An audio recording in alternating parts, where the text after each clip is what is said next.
Y muchas gracias por la invitación a participar en este debate y en este encuentro sobre la vida en el centro, entornos simpáticos. No sé si se me escucha desde atrás. ¿Sí? Ah, hola. Muy bien. Pues bueno, para mi presentación en este seminario se me ha sugerido que me refiriese a la relación entre el arte y el espacio y voy a enfocarla con esta breve ponencia titulada Ecopoética desde las construcciones de los animales, fomentando una mirada creativa sobre la continuidad animal-humana. Mostraré algunos vínculos entre el arte contemporáneo y los refugios de los animales. Con esta perspectiva busco ahondar en nuevas aproximaciones con el fin de ampliar nuestra noción de estética y sugerir la unidad del mundo biológico. Sabemos que la naturaleza, tanto en escala nanométrica como macroscópica, es una inagotable fuente de estudios e inspiración. Existen orientaciones como la biónica, la biomímesis y el biodiseño que analizan metódicamente el mundo biológico como referente para numerosas intervenciones y para el desarrollo de tecnologías y materiales.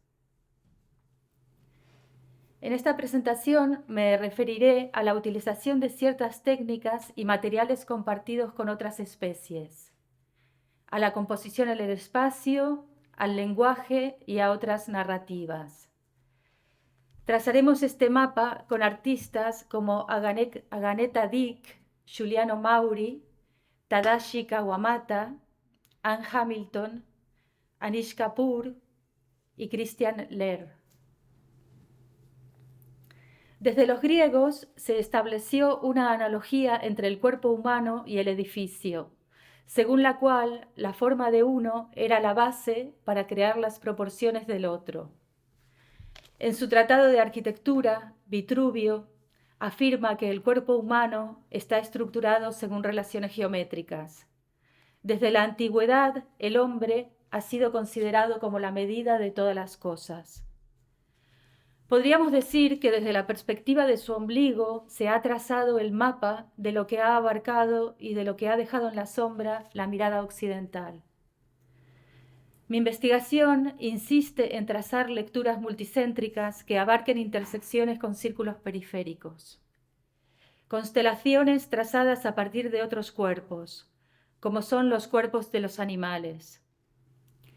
Considerando que deberíamos volver a acercarnos al animal, porque es el que no rompe el equilibrio, porque ellos saben eso que hemos llamado instinto y que es un conocimiento que abarca los genes no solo de cada especie, sino de todo el ecosistema. Nosotros tenemos genes muy antiguos, tenemos resonancias en nuestros cuerpos ancestrales que no son humanos. Comenzamos con Aganeta Dick, una artista canadiense que además de atender a la comunicación entre las diferentes especies, se interesa por el medio ambiente y en particular se preocupa por las modificaciones que experimentaríamos todos los seres vivos si las abejas desaparecieran de la Tierra. En esta serie, titulada Signos, introduce palabras para explorar una posible colaboración de escritura con las abejas. Bueno, hay varios artistas que trabajan en colaboraciones con otras especies, ¿no? Por ejemplo, Su Bing es un artista chino que trabaja en colaboración con gusanos de seda.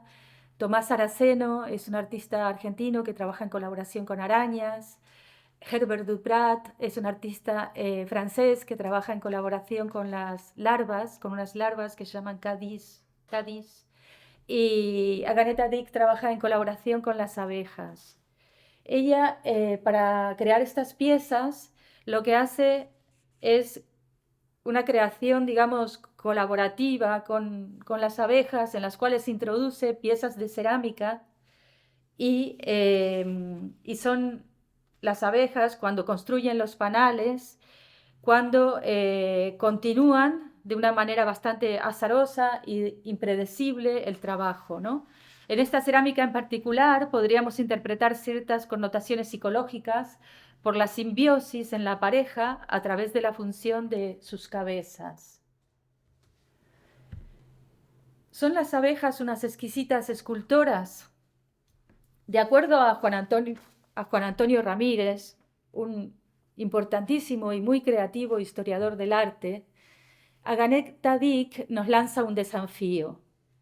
Cito: «La comunicación entre los seres vivos aparece como una fascinante tarea para el futuro de una posthumanidad que sea capaz de considerar el planeta Tierra como a un ente global, amorosamente interconectado. El arte, mientras tanto, nos permite soñar con lo que hay oculto, con lo protegido, con los procesos misteriosos de la vida y de la muerte que laten en el interior oscuro de las cosas y de los cuerpos».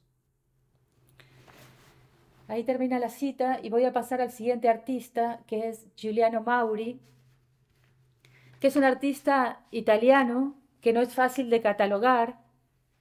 En su tarjeta de visita se presentaba como un carpintero, constructor de escaleras, molinos, casas, puentes, catedrales, ríos, islas, bosques y cielos.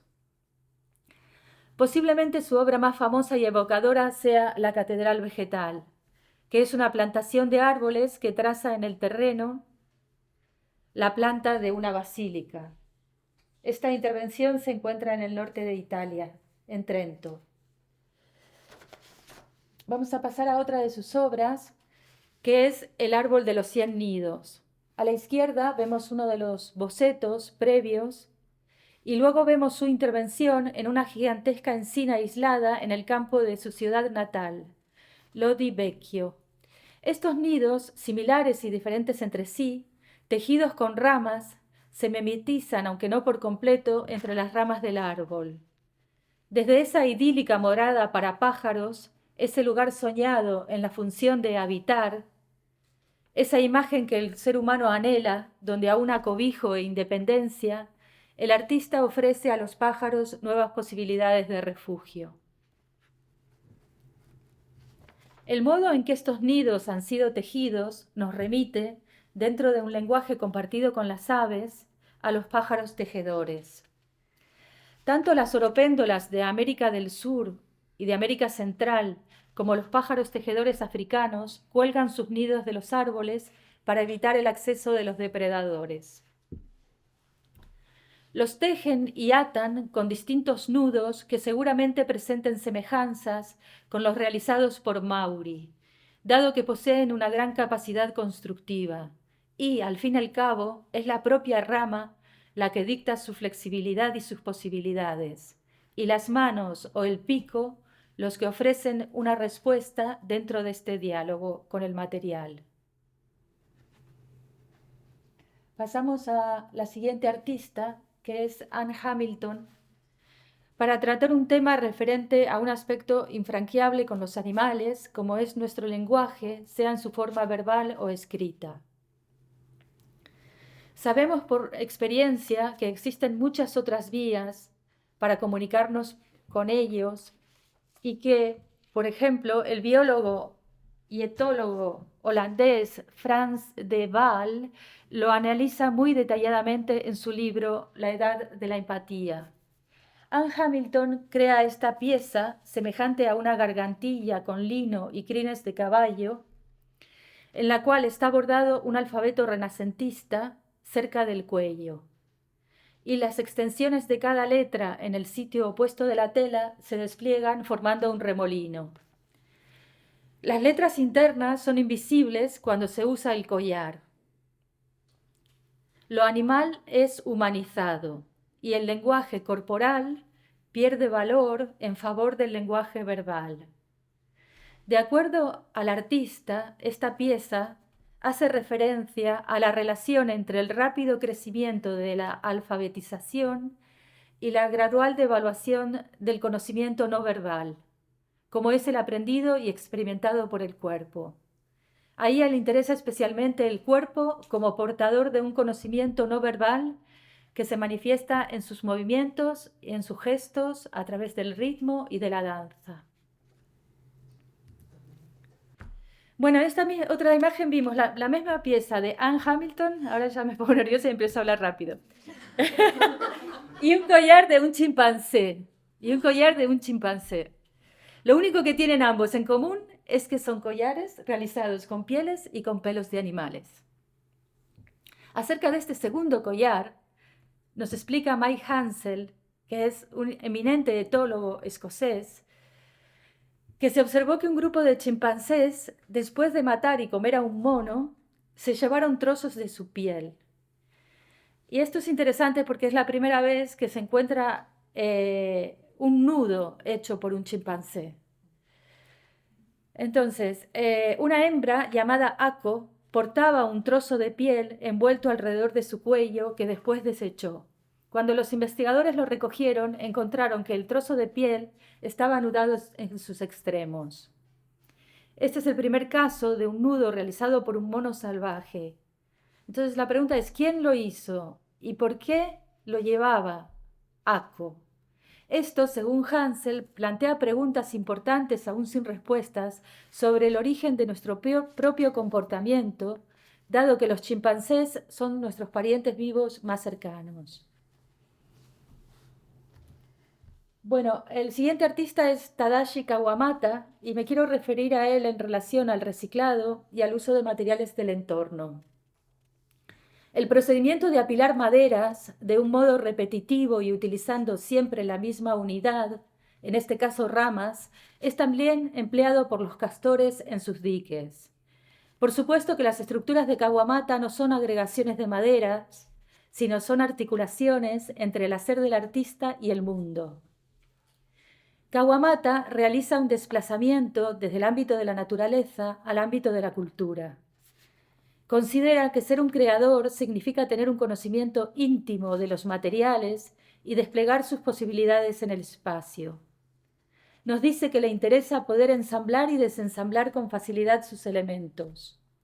Sus construcciones son temporales y si bien al desarmar las piezas la madera es abandonada, en ciertos casos esas mismas tablas pueden ser utilizadas con otros fines. Otro común denominador, por ejemplo, podemos encontrarlo en la composición en el espacio entre estos nidos de pájaros, entre los nidos de pájaros y las estructuras de Kawamata colocadas en lo alto de edificios o en este patio. El siguiente artista al que me voy a referir es a Anish Kapoor. Es sabido que a partir del Neolítico los primeros refugios naturales de los humanos han sido las cuevas.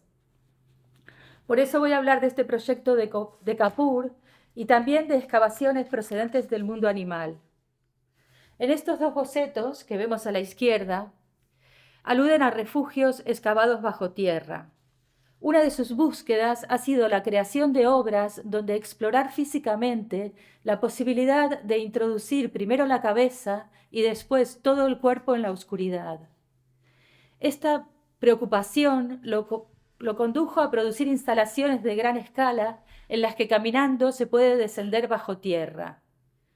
Metáfora del retorno al vientre materno y a la madre tierra. Los accesos y las excavaciones subterráneas nos remiten, por ejemplo, a ciudades enterradas en Capadocia y a las catacumbas romanas. Entre las galerías de una red subterránea de transporte podemos establecer un paralelismo con otros pasadizos, como es la red de túneles excavados por roedores. Sabemos que los animales excavan para refugiarse, criar y almacenar alimentos. Recordemos aquí que una madriguera de tejón, habitada por unos 10 ejemplares, puede tener casi 10 kilómetros de largos, 50 dormitorios y 150 entradas.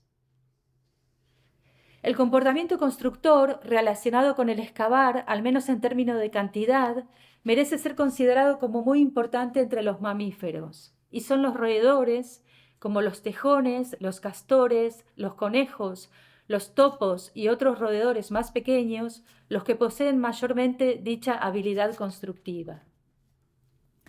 En esta siguiente imagen vemos una obra de Kapur para el espacio público de gran envergadura, como es su proyecto para las estaciones de acceso y salida para la red del transporte metropolitana de Nápoles. Bocca es el acceso y Triano es la salida. Kapur nos explica que en la ciudad del monte Vesubio y la mítica entrada de Dante al infierno, comillas, estoy citando, me pareció importante tratar la idea de lidiar lo que realmente significa ir bajo tierra. Bocca, claramente, no es un descenso a los 9 círculos del infierno, sino un ingreso a las fuerzas telúricas, un orificio de entrada a la masa corpórea del mundo, una boca gigantesca como un embudo invertido y profundo, a través de los cuales los viajeros entran en el metro. Es una metáfora de una inmensa y larga garganta que deglute viajeros para transportarlos y luego expulsarlos a la superficie. Para la salida de la estación de Triano, Kapur ha creado una gran forma oblonga de aluminio. La abertura de los labios nos invita a una salida luminosa al final del recorrido y nos transporta acogedoramente a la superficie. La última artista que os quiero enseñar es esta artista que se llama Christiane Lehr y que es conocida por sus instalaciones y sus esculturas en las cuales utiliza elementos orgánicos como delicados materiales de construcción. Algunos de ellos incluyen crines de caballo, como habíamos visto en Anne Hamilton, pero también semillas, milanos, flores de árboles y tallos de plantas.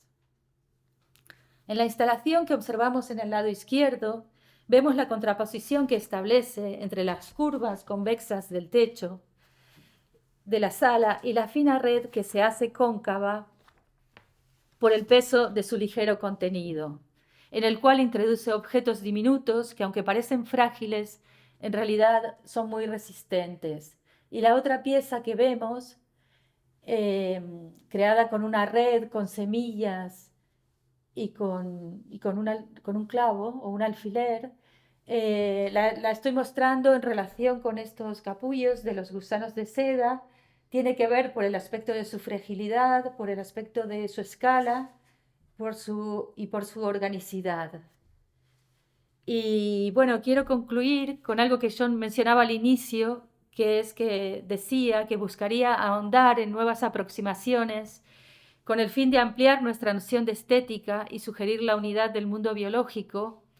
Y por eso quiero decir una hipotética definición de belleza en las construcciones de los animales, que sería que su verdadera belleza consiste en su total integración en el patrón de vida de cada especie y a su vez en el equilibrio dinámico con la naturaleza. Y aquí termino. Muchas gracias. Gracias.